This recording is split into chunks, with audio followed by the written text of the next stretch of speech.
नमस्कार। आज की साधना प्रारंभ कर रहे हैं हम एक ओम की ध्वनि के साथ। लंबी गहरी ध्वनि, भरें पूरा श्वास और प्रारंभ करें मेरे साथ।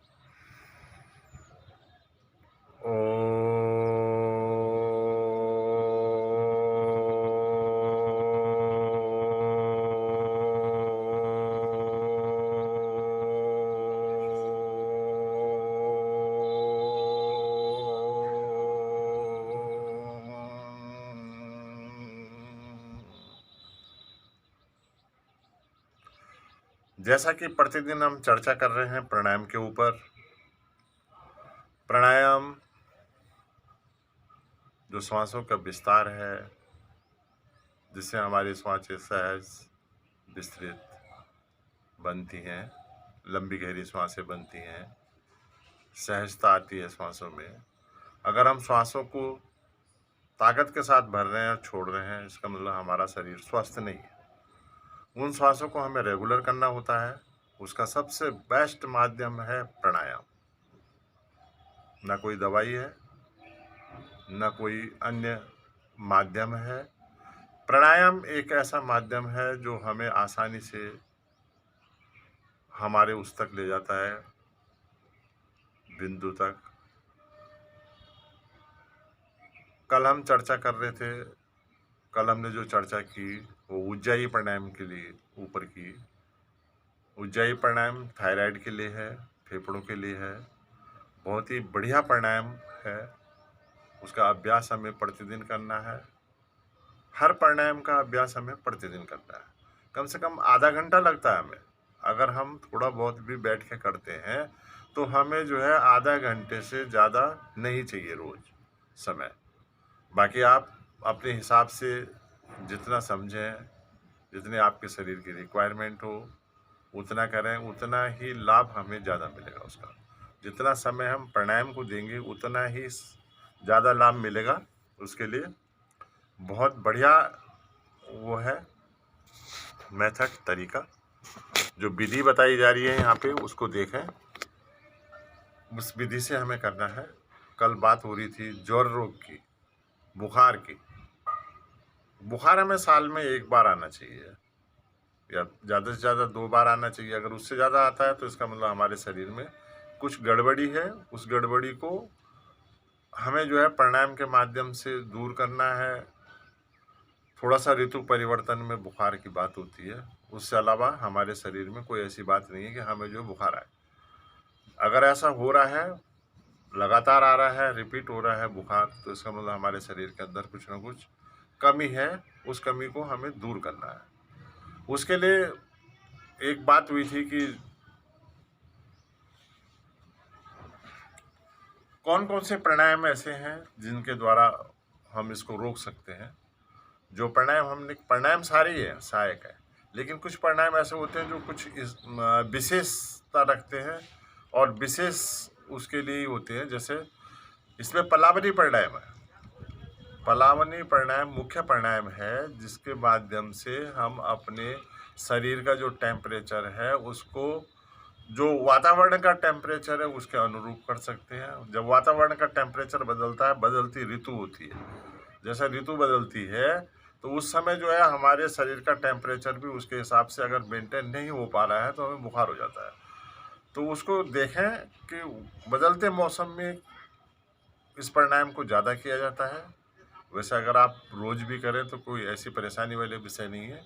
इसमें पलावनी प्राणायाम की विधि बता रहा हूँ मैं आपको।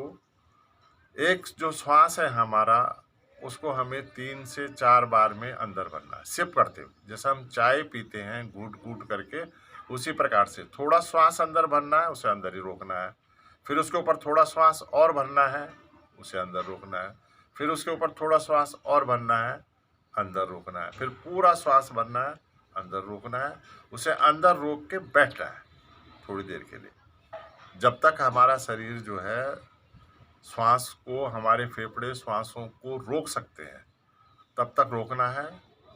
वायु अंदर गई है, ताज़ी ऑक्सीजन अंदर गई है, उसे जहाँ जाना है वहाँ विचरण करेगी। उसके बाद CO2 गैस बनती है। O2 हम इनहेल करते हैं, CO2 बाहर निकालते हैं। तो जो CO2 गैस बनेगी उसको जो है हमें जीवा बाहर निकालते हुए आगे झुकना है और एक ही बार में श्वास को बाहर उड़ेलना है। जैसे हम पानी पीते हैं और उसके बाद उल्टी करते हैं तो सारा का सारा पानी एकदम बाहर आ जाता है। उसी प्रकार से उस वायु को जो हमने अंदर भरी है उसको जीवा बाहर निकालते हुए आगे झुकते हुए अब पूरी की पूरी वायु को हमें एक ही बार में बाहर उड़ेलना है। उसके बाद शांत बैठना है थोड़ी देर के लिए। इस प्राणायाम का प्रभाव अन्य प्राणायाम की अपेक्षा तुरंत आता है शरीर के अंदर। तुरंत महसूस होगा आपको कि हाँ आपके शरीर में परिवर्तन हो रहा है। तो करें, एक बार मैं करके बताता हूँ कि एक जो श्वास हम लेते हैं उसको 4 से 5 बार में हमें अंदर भरना है। देखें किस तरह से, देखते रहें।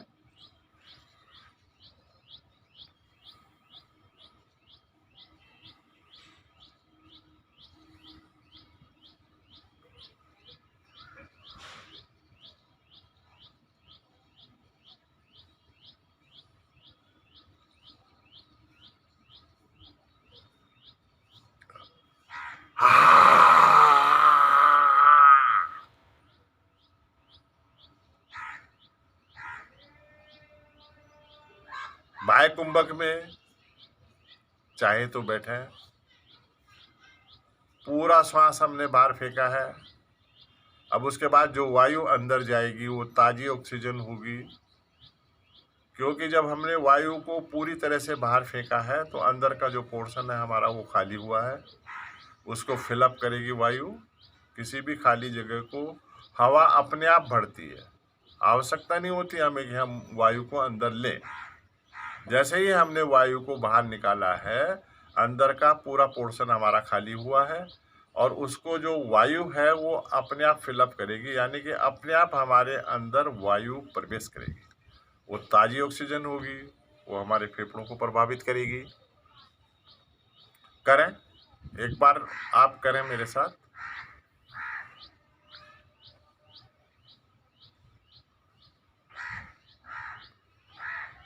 यहाँ पे हमने पूरी वायु अंदर भर ली। अब क्षणिक रुकना है हमें। जब तक हम श्वास को अंदर रोक सकते हो आंतरिक कुंभक की स्थिति बनती है हमारी ये। लेकिन जबरदस्ती हमें कुंभक नहीं करना। कुंभक वही करेगा जो स्वस्थ है। स्वस्थ व्यक्ति को ही कुंभक करना है, स्वस्थ साधक को ही कुंभक करना है। करें। अब जब नहीं रुका जाएगा आगे झुकें, जीवा बाहर निकालें और उड़ेले श्वास को।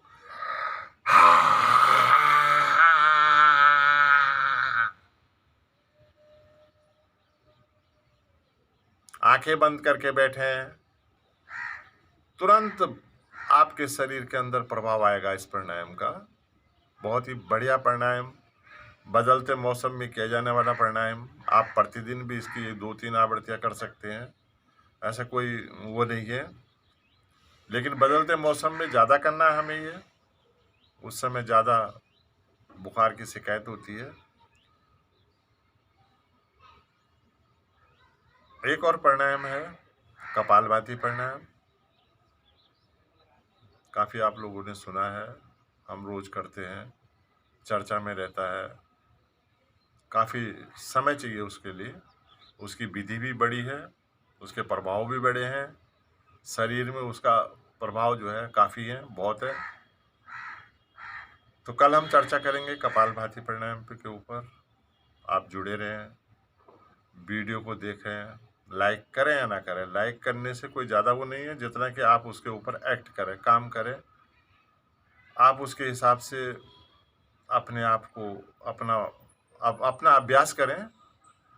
शेयर ज़रूर करें, सब्सक्राइब ज़रूर करें। ये मेरी रिक्वेस्ट है आपसे, विनती है।